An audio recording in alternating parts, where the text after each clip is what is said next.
Hey, what's up, everybody? I'm not feeling so awesome.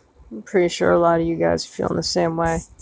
I wanted to address one thing about closures. Oh, hold on. I'm gonna turn off my air because that's just background noise we don't need. Um, so a lot of people are having issues with the fact that they're considering liquor stores essential businesses. They are, and I'm gonna tell you why. Because a lot of you probably don't understand why, and you think that because they're open that somehow this makes what's going on false or fake or it's not what they say it is, whatever. You can die from alcohol withdrawal. So let's get into that so you guys understand what we're talking about here. Symptoms that occur when someone stops using alcohol after a period of heavy drinking. Symptoms of alcohol withdrawal can vary widely in severity. Severe cases, the condition can be life-threatening. Okay? Treatable. More than 200,000 cases in the United States per year. Just think about that. Because we have, 81,000 cases of coronavirus right now. And then if you add 200,000 of people going through alcohol withdrawal, what does that add up to? A lot. Okay. Treatable by medical professional, usually self-diagnosable. Lab test images, imaging not required. Short term, resolves within days to weeks. Critical, needs emergency care. See, right there is the big problem. They take up space in hospitals. Now, symptoms may occur from 2 hours to 4 days after stopping alcohol. This may include headache, nausea, tremors, anxiety, hallucinations, seizures. Treatment consists of sedatives. In most cases, alcohol withdrawal requires medical treatment and hospital admission. Medications may be used to treat physical symptoms while counseling and support groups help controlling drinking behavior. So, say they give you different types of medications in the hospital, IV fluids. Do you see why they're keeping the stores open now? Because if they don't, these people that actually have a drinking problem, they can die from being an alcoholic. You can also die from being addicted to benzos, like Xanax and stuff like that, and you can die from that. A lot of people don't know these things, but see, there's no store for those. That's you got to get that from your doctor. This is something you get at a store, right? If it's something that can kill you in more ways than one, you can just buy at a store. It's funny, isn't it? Okay, people may experience shakiness, sweating, loss of appetite, agitation, restlessness or irritability, nausea, vomiting, anxiety, nervousness, fast heart rate, tremor, disorientation, headache, insomnia, seizures. And then, it really lies in the treatment because in most cases, alcohol withdrawal requires medical treatment and hospital admission.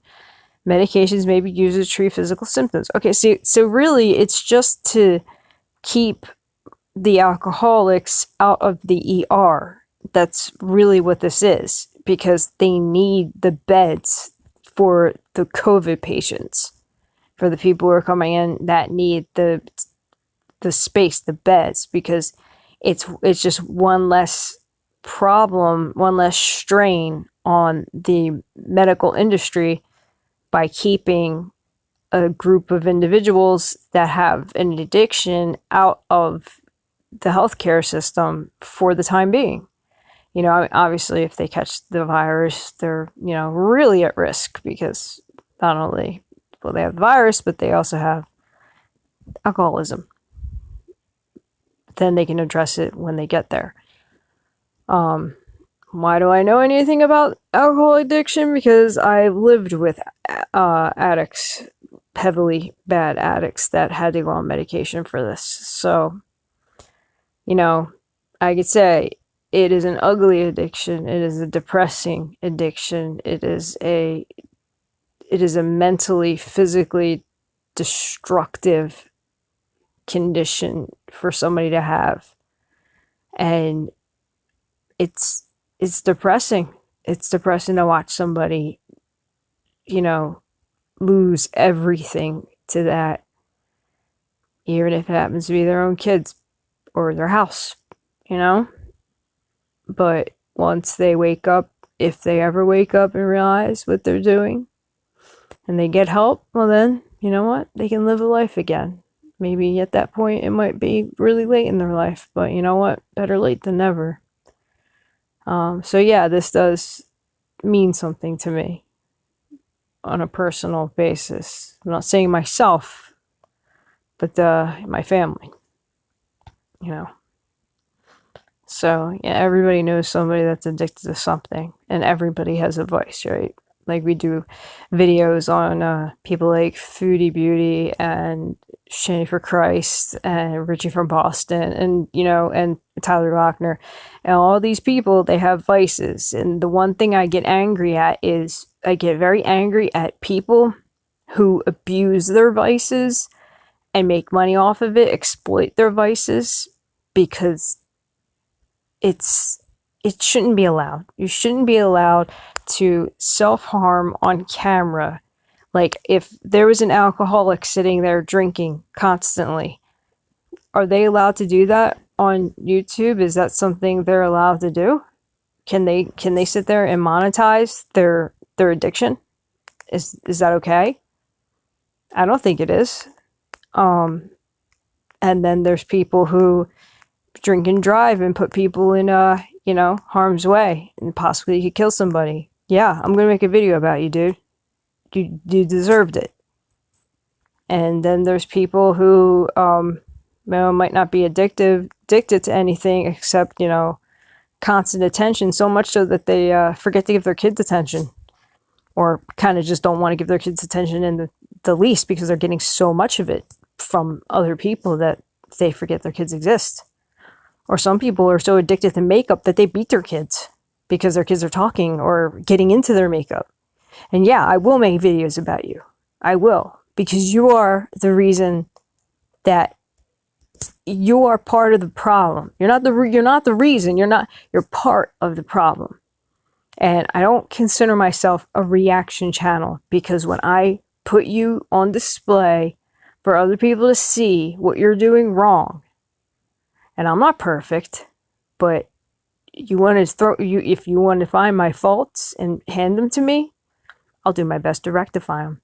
And if you find me irredeemable and I tried my best, that's you know, that's on you, and maybe that's on me too.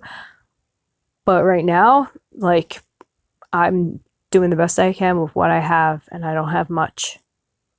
But I do try to bring you guys information that I think is pertinent and that could be of use, because I'm hearing a lot of YouTubers say some really ignorant things when it comes to what they deem essential. You know, there's, you know, Foodie Beauty the other day was saying, like, liquor stores, why are they open? They're essential, but furniture stores aren't? I'm like, yeah, no, furniture stores are not essential. I'm sorry. She's like, what if your bed goes on fire? All right, come on, man. You're like really digging there. It's like, okay, you know, in a desperate situation, if your bed's on fire and the fire people come, you know, like the fire department comes out and puts out your bed, you need a new bed, I'm sure you'll get one. I'm sure you will. I'm sure you don't need to go to IKEA and get a new bed, okay? I'm sure you'll get a new bed if your fucking house is on fire. Like, really, don't be stupid. You're being stupid when you say stuff like that. You're being ignorant and you're being self-absorbed because you want to go out furniture shopping. It's the only reason. And you're getting mad at the fact that that liquor stores are open because people are alcoholics. You're a food addict. What if they just stop serving food out of, you know, your favorite fast foods everywhere, and all you could rely on was just vegetables? Well, you would be devastated. But you'd live. You wouldn't die from it. You'd still get your daily caloric intake. You'd be fine. You just wouldn't be happy, okay? And there are some alcoholics that just wouldn't be happy if they just don't get their alcohol of choice, if they just got stripped down to beer or whatever. But alcoholics are the type of people who will sit there and drink Windex, you know, or rubbing alcohol. Like, shit, that's an addiction, you know? Like, food addicts seem to think that other addicts are less than them because they're like, I have to eat. Well, no shit. We all have to eat. We all don't have to drink, okay? But you picked your vice. You found your vice. You found comfort in food. They found comfort in alcohol. You're no better than them. They're no better than you. So stop judging them, okay? Because then you open yourself up for the exact same judgment, and that's what you got, okay?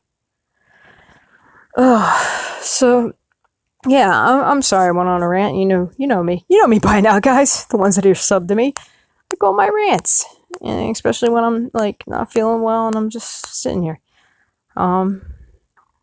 Yeah. So I hope this video helped clarify anything. If you want to share this information out to other people, why liquor stores right now are important, and understanding alcohol withdrawal syndrome, like, share it. I think it's important information because there's a lot of morons out there that don't understand this stuff.